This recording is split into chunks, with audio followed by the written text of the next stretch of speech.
कि चीन पर करम, किसानों पर सितम, रहने दे थोड़ा सा भरम, ऐ जाने वफा ये जुल्म ना कर।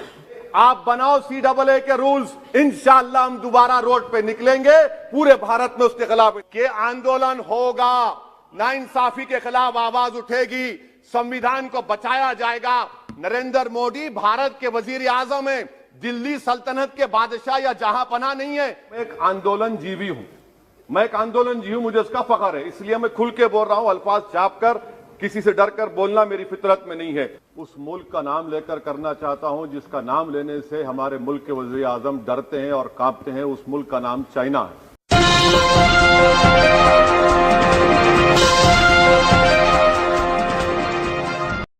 सलाउद्दीन ओवैसी जी। बहुत शुक्रिया जनाब चेयरमैन साहब। मैं सदर जमहूरिया के खुतबे के मोशन के खिलाफ बोलने के लिए खड़ा हुआ हूं और मैं अपनी बात का आगाज उस मुल्क का नाम लेकर करना चाहता हूं जिसका नाम लेने से हमारे मुल्क के वज़ीर आज़म डरते हैं और कांपते हैं। उस मुल्क का नाम चाइना है। और इस चीन ने 45 साल के बाद भारत और चीन की सरहद पर हमारे 20 सिपाहियों को मार दिया और उनकी मौत, उनकी शहादत रायगा जाने दे रही हुकूमत। जिस मुकाम पर इनको मारा गया था उस मुकाम पर आज भारत की फौज PP4 PP8 तक हम पेट्रोलिंग नहीं कर सकते। आज अरुणाचल प्रदेश में चीन, भारत के LAC में चीन ने गांव को बसा दिया। ये सरकार चीन से लफ्जी तौर पर इस बात का एहतजाज करने की ताकत नहीं रख सकती कि आपने भारत के LAC के अंदर एक गांव को बना दिया। नकुला सिकम में चीन घुस रहा है। आखिर क्या डर है उस हुकूमत को और खास तौर से वजीर आजम को कि वो चीन का नाम लेने से डरते हैं? भाई, मुल्क की सलामियत का मसला है, मुल्क की जमीन पर चीन कब्जा करते जा रहा है और भारत के वजीर आजम चीन का नाम नहीं लेते। मैं उम्मीद करता हूं कि जब वजीर आजम अपना रिप्लाई देंगे तो वो हिम्मत दिखाएंगे और चीन का नाम लेकर कहेंगे कि चीन यहां पर इन जगहों पर घुसा हुआ है। सर, चीन आज भी अपना इंफ्रास्ट्रक्चर बढ़ा रहा है, वहां पर फौज को बढ़ा रहा है। मैं सरकार से जानना चाहता हूं कि जब बर्फ पिघल जाएगी दोबारा चीन हमला करेगा भारत की फौज पर, तो आप इसके लिए क्या तैयारी कर रहे हैं? और सर, मैं ये तकरीर इसलिए भी कर रहा हूं क्योंकि मैं एक आंदोलन जीवी हूं, मुझे इसका फख्र है, इसलिए मैं खुल के बोल रहा हूं, अल्फाज छाप कर, किसी से डर कर बोलना मेरी फितरत में नहीं है। अफसोस तो इस बात का होता है सर कि जिस जगह पर हमको इंफ्रास्ट्रक्चर बनाना था हमने टिकरी पर बना दिया, जिस जगह पर हमको वो इंफ्रास्ट्रक्चर बनाना था हमने सिंगूर में बना दिया, जो इंफ्रास्ट्रक्चर की जरूरत थी हमने गाजीपुर पर बना दिया, अरुणाचल प्रदेश में नहीं बनाया। आखिर हो क्या रहा है?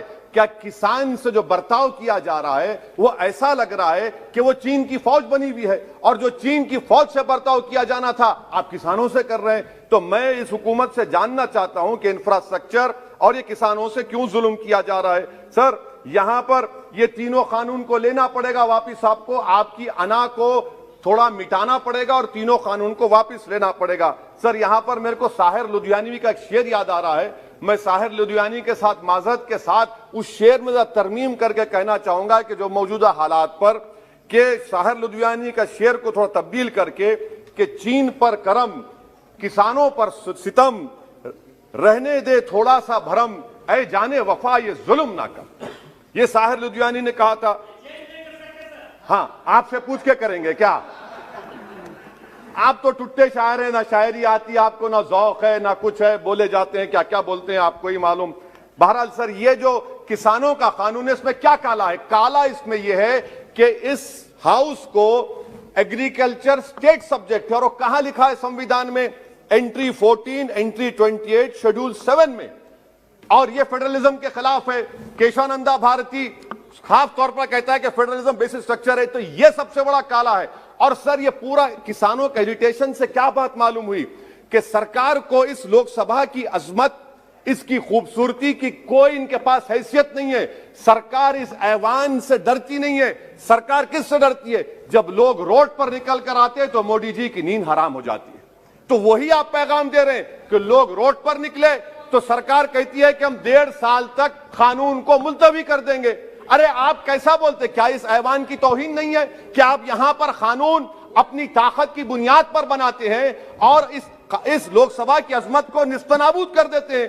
तो ये बात आपने पैगाम दी कि जब लोग रोड पर निकल कर आते आप डरते हैं। आप बनाओ CAA के रूल्स, इंशाअल्लाह हम दोबारा रोड पे निकलेंगे, पूरे भारत में उसके खिलाफ एहतजाज होगा। सर, तीसरी बात, सबका साथ, सबका विकास, सबका विश्वास, ये भी झूठ है। क्यों झूठ है? बाबरी मस्जिद के डेमोलिशन का केस आता है, जजमेंट आता है और केस में कहा जाता है कि किसी ने नहीं तोड़ा।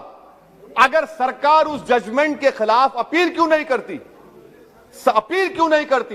एक क्रिमिनल एक्ट सुप्रीम कोर्ट ने कहा डेमोलिशन ऑफ बाबरी मस्जिद को, आप हुकूमत में हैं, आप अपील इसलिए नहीं कर रहे क्योंकि आप अपने लोगों को पैगाम देना चाहते हैं।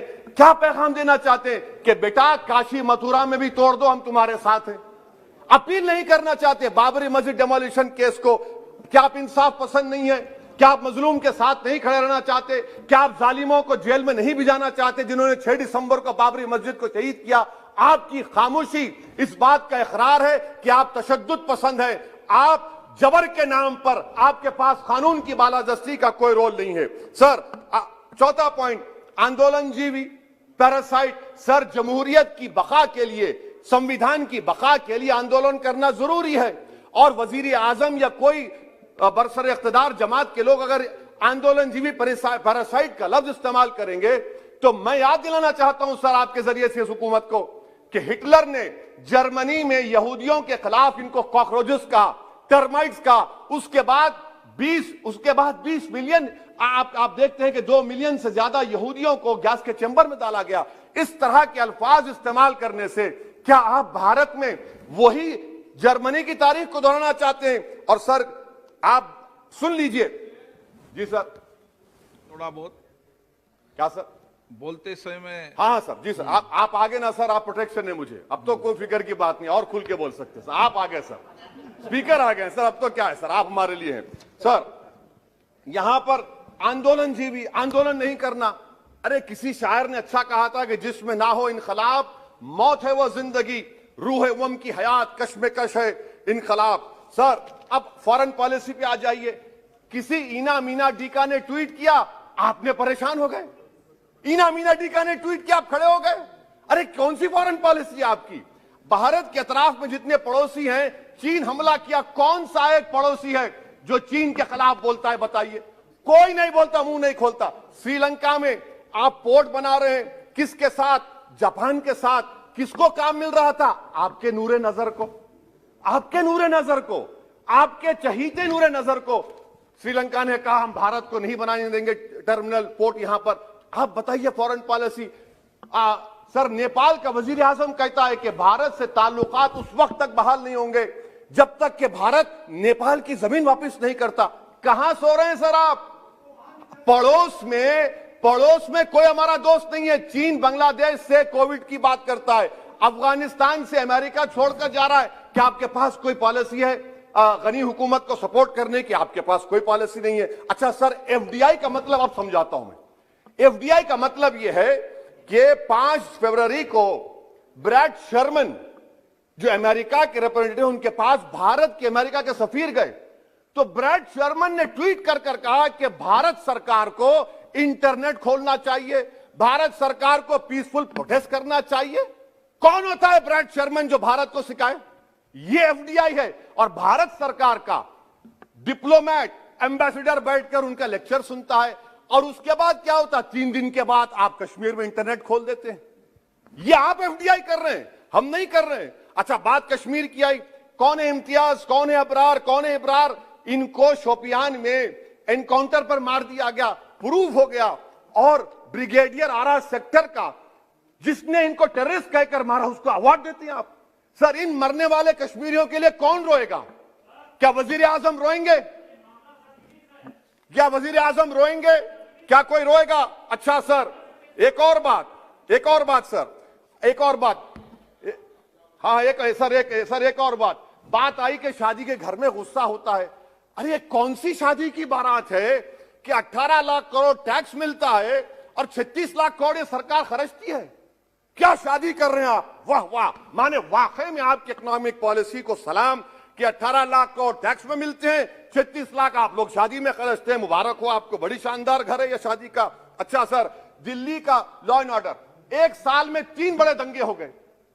एडवोकेट्स पुलिस, उसके बाद CAA का राइट हुए 50 से ज्यादा, उसमें लोग मारे गए, 20 से ज्यादा मसाजिद को नुकसान जला दिया गया। 26 जनवरी, सर क्या ये सरकार जिम्मेदार नहीं है? 2 मिनट सर, क्या ये सरकार जिम्मेदार नहीं है? आपकी सरकार है, आपका होम मिनिस्टर, आप रोक नहीं पा रहे।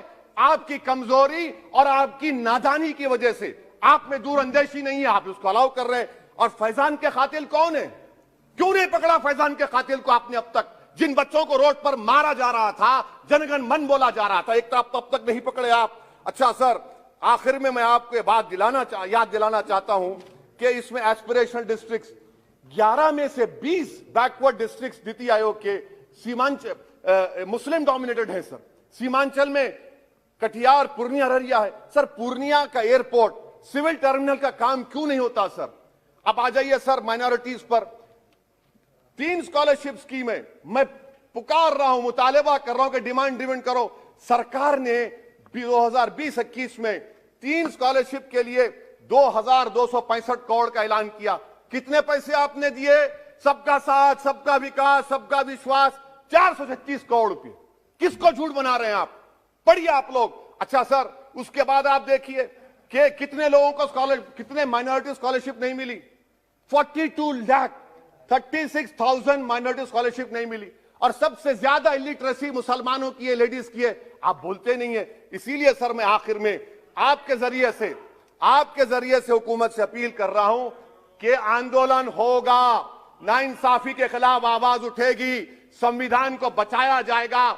नरेंद्र मोदी भारत के वजीर आजम है, दिल्ली सल्तनत के बादशाह या जहां पनाह नहीं है। जिल्ले लाही का दौर खत्म हो चुका है, जहां पनाह का दौर खत्म हो चुका है। मोदी की आंखों में आंखें डालकर उनकी गलतियों को बोला जाएगा।